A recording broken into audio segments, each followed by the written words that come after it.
Hello guys, सभी बहनों को, मेरी जितनी भी व्यूअर्स हैं सभी को करवा चौथ की बहुत बहुत शुभकामनाएं।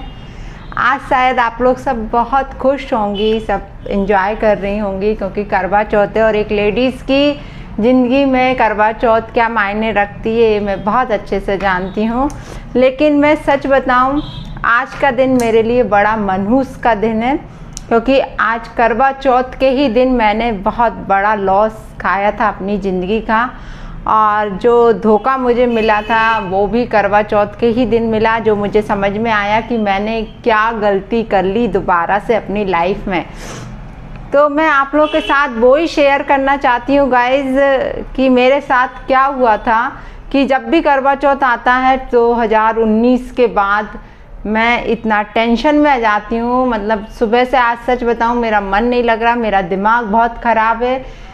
क्यों ख़राब है वो मैं आप लोगों के साथ, मैंने इससे पहले भी वीडियो में थोड़ा सा पार्ट मैंने शेयर किया था अपनी उसमें स्टोरी वाले पार्ट में कि मेरे पेरेंट्स ने मेरी दूसरी शादी की थी जब मेरा डाइवोर्स हो गया था 2017 में। तो उन्होंने सोचा कि अभी इसकी एज इतनी नहीं है और बच्चे भी छोटे छोटे हैं तो क्यों ना इनकी दोबारा शादी करें। तो तब मैट्रिमोनियल के थ्रू मतलब मेरे लिए ढूंढा गया और मैंने भी मतलब पसंद किया, लेकिन हम लोगों ने इतने अच्छे से सर्च नहीं किया था। ये मैंने आप लोगों को बहुत अच्छे से बता दिया है पहले वाले पार्ट में कि हम लोगों से बहुत बिग मिस्टेक हो गई थी कि वहाँ जाके सर्च नहीं किया। उन्होंने जो बताया वो ही सच हम लोगों ने मान लिया। उन्होंने खुद को रॉ का बंदा बताया, बहुत अच्छी जॉब बताई अपनी, सब कुछ अच्छा बताया। तो हम लोग उनकी बातों में आ गए और यहाँ आके वो गायत्री मंदिर से हमसे शादी करके गए, लेकिन हमको कभी लेकर नहीं गए और बोले कि हमारी जॉब ऐसी है कि हमें बाहर आउट ऑफ इंडिया जाना पड़ता है मिशन वगैरह में, तो इसलिए हम तुमको लेके नहीं जा सकते। कहले कि जब हम मिशन से फ्री हुआ करेंगे तो हम ही विदिशा आ जाया करेंगे, ऐसा उन्होंने बोला।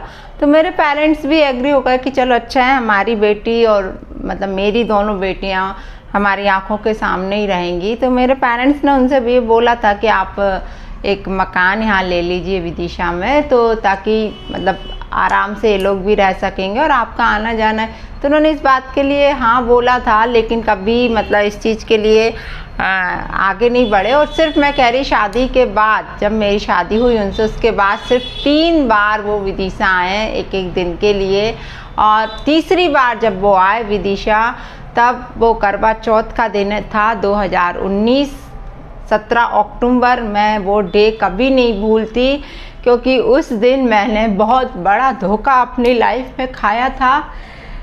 क्योंकि गाइस मैं बहुत खुश थी उस दिन, सुबह से खुश थी क्योंकि मुझे ऐसा लग रहा था कि मेरा हस्बैंड आया है। करवा चौथ का दिन था वो, तो मुझे बड़ी खुशी थी कि विदिशा आए हैं।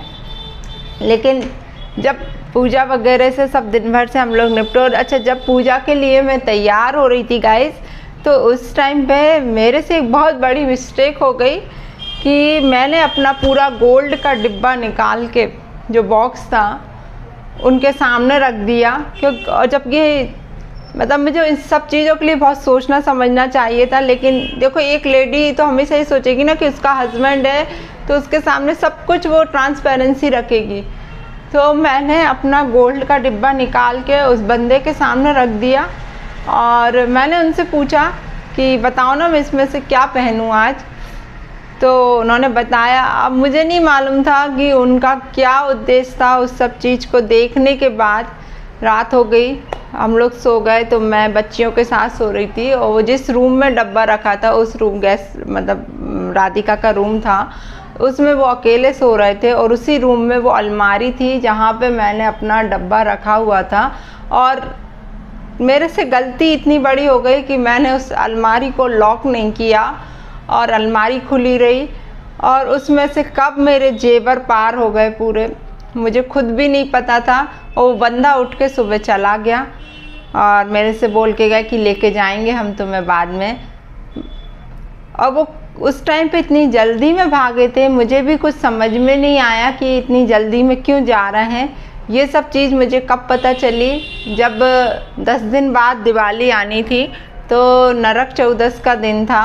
तो मैंने सोचा कि क्यों ना मैं अपना गोल्ड निकाल के पहन लूँ, क्योंकि मुझे लगता है दिवाली का। इस बीच मैंने बिल्कुल भी चेक नहीं किया कि मेरा गोल्ड कहाँ चला गया, क्योंकि और उस बीच हमारे घर तो कोई आता ही नहीं था, घर के ही लोग थे हम लोग। घर में भी कौन, बस मैं और मेरी बेटी और बच्चे, कोई नहीं, है ना। तो जब मैंने अपना गोल्ड का डिब्बा उठाया तो उस डब्बे के अंदर कुछ भी नहीं था, मेरा सारा सामान गायब हो गया। इक्का दुक्का छोटी मोटी चीज़ें पड़ी हुई थी। तो मैंने सोचा कि हो सकता है मैंने ही कहीं गलती, क्योंकि एकदम से मेरा डाउट उन पे नहीं गया था गाइस, क्योंकि मुझे लगा कि हस्बैंड है तो ऐसे कैसे कर सकते हैं, लेकिन कहीं ना कहीं माइंड में वो क्लिक हो रहा था कि कोई और ने तो मेरा देखा ही नहीं है। तो मैं बार बार यही सोच रही, जब मैंने उस बंदे को तुरंत कॉल किया तो वो मना कर दिया, उसने क्या रे मैं क्यों उठाऊँगा ऐसा वैसा। और उसकी जो बहन बन के जो आती थी वो उसकी वाइफ थी, तो वो बोलती है मेरे से कि अरे वो है ना ऐसा वैसा कर लीजिए तो मिल जाएगा, तो कुछ मुझे टोटके टाइप के बता दिए। और मैं बड़ा, मेरा दिमाग ख़राब, मैंने सब मतलब अपनी तरफ से कोशिश करी, लेकिन उस बंदे ने बिल्कुल भी स्वीकार नहीं किया कि मैंने तुम्हारा गोल्ड उठाया है। लेकिन मुझे 100% विश्वास था कि वो ही मेरा पूरा गोल्ड लेके चला गया। और ये बात मुझे फिर कब पता चली, जब केस हुआ और जब मुझे पता चला, जब मैंने उसके ऊपर केस कर दिया, क्योंकि मैं परेशान हो गई थी। और उसने जो कुछ भी मेरे साथ किया था, इतना बड़ा चीट किया, क्योंकि वो पहले से शादीशुदा निकला और उसके बच्चे भी थे बड़े बड़े, और वो कोई रॉ की जॉब में नहीं था बंदा, वो सिंपल एक मैकेनिक था, एक महिंद्रा एंड कंपनी ऐसी कुछ है। और जहाँ वो बताता था कि मैं बॉम्बे का रहने वाला हूँ ऐसा वैसा, अपनी बहन को कनाडा बताता था, तो ना ही उसका कोई बहन थी कनाडा में, उसकी वाइफ ही उसकी बहन बनती थी। मतलब बिल्कुल जो एक फिल्म में होता है वैसा मेरे साथ घटित हुआ। तो मेरे पैरों तले से तो ज़मीन खिसक गई थी गाइस कि ये मेरे साथ क्या हुआ। मतलब फर्स्ट टाइम भी मैं धोखा खा के बैठी, सेकंड टाइम भी मेरे साथ इतना बड़ा चीट हो गया। तो मैं इतनी बड़ी पागल हूँ क्या? मुझे क्यों समझ में नहीं आया कि मेरे साथ क्या हो रहा है।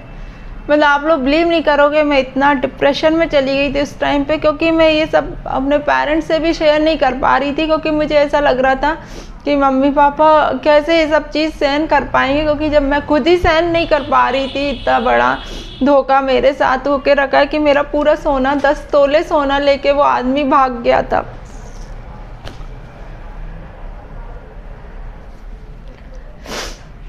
सॉरी गाइस,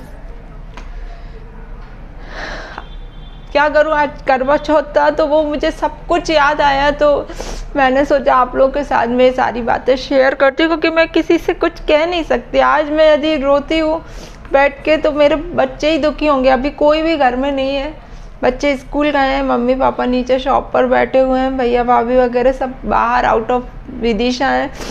तो मैं सिर्फ आप लोगों से बोलने बैठ गई कि शायद मेरा मन हल्का हो जाएगा थोड़ा सा, क्योंकि सुबह से मैं डिस्टर्ब होके बैठी हूँ, क्योंकि मुझे वही सब याद आ रहा है कि मेरे सारा सामान चला गया जो मैंने अपने बच्चों के लिए रखा था, कि वक्त बे वक्त में अपने बच्चों की पढ़ाई उस चीज़ से हो सकती थी।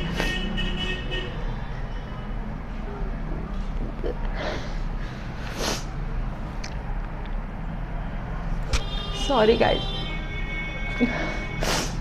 लेकिन जब कुछ भी नहीं है अब मेरे पास, मुझे मालूम है मेरे पास अब गोल्ड का कोई सामान नहीं है, वो बंदा सब कुछ लेके चला गया। और बाद में जब मैंने बताया कि मुझे बाद में पता चला कि उसने मेरे से पहले भी एक लेडी को चीट किया था जिससे 10 लाख रुपए लिए थे, और उस बंदे का काम ही यही था और उसकी वाइफ का भी यही काम था। जैसे बंटी बबली की तरह वो लोग दूसरों को लूटते थे मैट्रिमोनियल साइट के थ्रू, ऐसी लेडीज़ को फंसाते थे जो मजबूर हैं, जिनको बच्चे हैं, इस तरह की लेडीज़ को। तो उसके साथ भी झारखंड की थी वो लेडीज़, उससे मेरी बात हुई और वो पता भी मुझे उसी की सिटी से पता चला था, गांधीधाम, जहाँ का वो आदमी रहने वाला था, जो अपने आप को बॉम्बे का बताता था लेकिन गुजरात गांधीधाम का रहने वाला था। तो वो सब चीज़ें अचानक ही सब खुलती चली गई। कहते हैं ना कि जब भगवान अपन को बचाना चाहता है ना, तो एक के बाद सारी कड़ियाँ ऐसी खुलती चली गई कि मैं इतना डिप्रेशन में पहुंच गई कि मेरे साथ एक फिर से क्या हो गया है। मतलब पूरी तरीके से मैं बर्बाद हो गई। पहले मेरा मकान चला गया था, जहाँ मैंने 10 लाख रुपए लगाए थे उस मकान में, उधर से भी मुझे कुछ भी नहीं मिला था, जो मेरी कमाई के पैसे थे। और इस बार भी मेरे साथ इतना बड़ा फ्रॉड हो गया। अब मैं क्या कहूँ, किससे कहूँ, मुझे कुछ समझ में नहीं आता था। फिर बहुत हिम्मत करके मैंने अपने पेरेंट्स को बताया था कि मम्मी पापा मेरे साथ ऐसा हुआ, और अब वो आदमी मुझे बहुत बुरी तरीके से परेशान कर रहा है।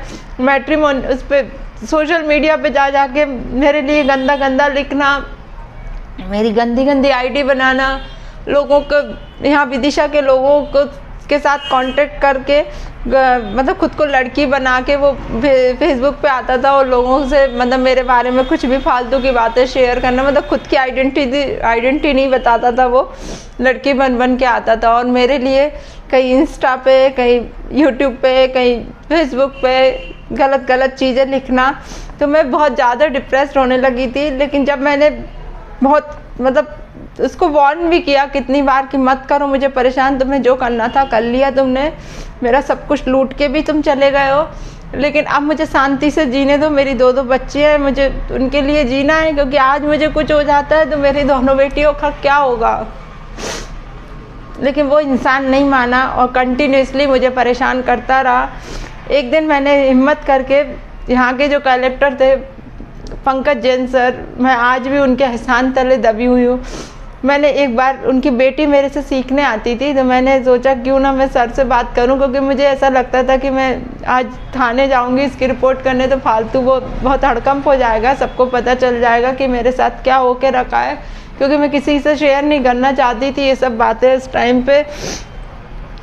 तो मैंने सर को कॉल किया कि सर मेरे साथ ऐसा हुआ है और वो आदमी मुझे बहुत परेशान कर रहा है, और मुझे मतलब खुल के रिपोर्ट नहीं करनी, बस मैं ये चाहती हूँ कि वो पकड़ा जाए और मुझे परेशान ना करे।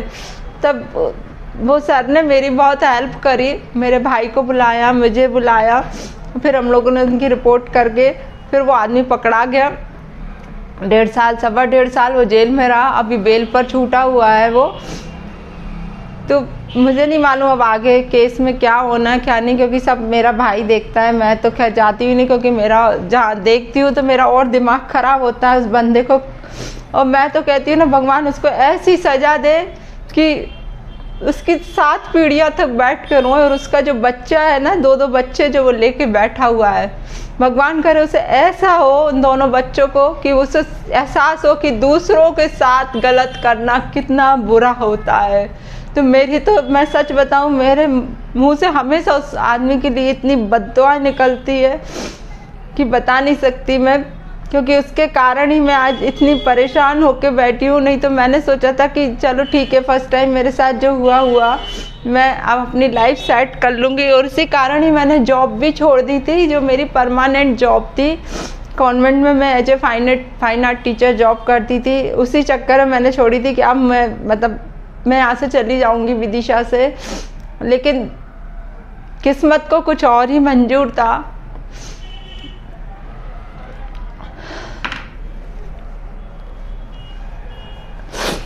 खैर, भगवान जो करता है अच्छे के लिए करता है। मेरे पेरेंट्स ने मुझे सहारा दिया, मेरे भाई ने मुझे सहारा दिया। आज मैं खड़ी हूँ, सच बताऊँ, सिर्फ अपने मम्मी पापा के कारण। आज वो सहारा नहीं देते तो शायद मैं भी कहीं सुसाइड कर लेती और अपनी बच्चियों को भी मार डालती, क्योंकि मुझे ऐसा लगता था कि अब लाइफ में कुछ भी नहीं बचा है। आज मैं अपने पेरेंट्स के कारण आज मैं आप लोगों के सामने हूँ, और फिर से खड़ी हुई, फिर से हिम्मत दिखाई मैंने कि नहीं यार, सज़ा उनको मिलना चाहिए जिसने मेरे साथ बुरा किया है। मुझे क्यों सज़ा मिले, मैं अपने आप को सज़ा क्यों दूँ, अपने बच्चों को सज़ा क्यों दूँ। सज़ा उस आदमी को मिलना चाहिए, उस औरत को मिलना चाहिए जिसने मेरे साथ बुरा किया है। और देखना आप लोग भी यही हो, मैं भी यही हूँ, और वो बंदा भी देखना, आज नहीं तो कल वो ऐसी मौत मरेगा। मैं तो खुद उसके लिए डेली प्रेयर करती हूँ कि भगवान उसको ऐसी मौत देना कि आखिरी वक्त उसके पास पानी देने वाला भी कोई ना हो, क्योंकि उसने मेरे साथ जो किया है, भगवान किसी के साथ ऐसा ना हो, किसी भी लेडीज़ के साथ ऐसा ना हो।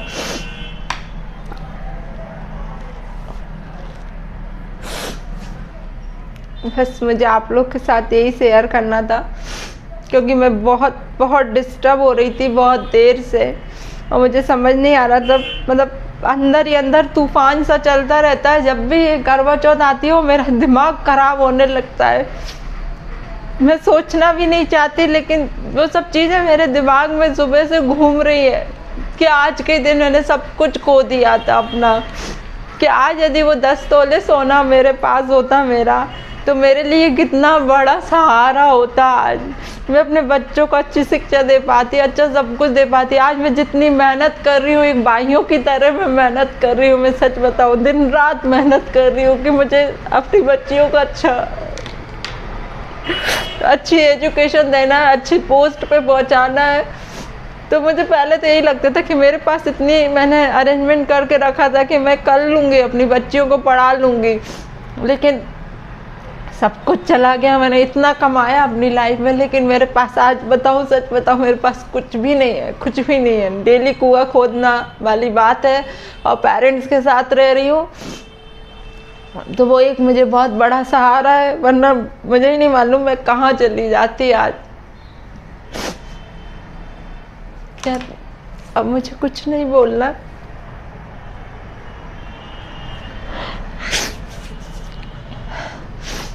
Goodbye, all of you.